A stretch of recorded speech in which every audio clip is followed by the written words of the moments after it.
Hello' নমস্কাৰ মই এনিচাই মোৰ ইউটিউব চেনেললৈ আপোনালোকক সকলোকে পুনৰবাৰ স্বাগতম জনাইছোঁ। কি কৰি আছে আপোনালোক সকলো ভালে আছে? আজি মই বৰ্তমান বিয়াৰ এখনত আছোঁ, মোৰ ভাগিনজনীৰ শান্তি বিয়া। এয়া মোৰ বা হাই কৈ দিয়ক।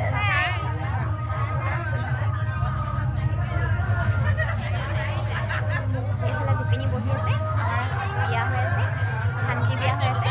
এইফালে বাহঁত আছে,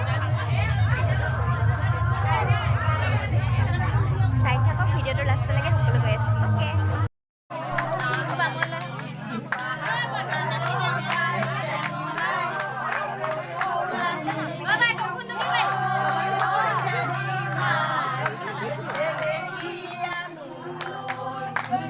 মই মাই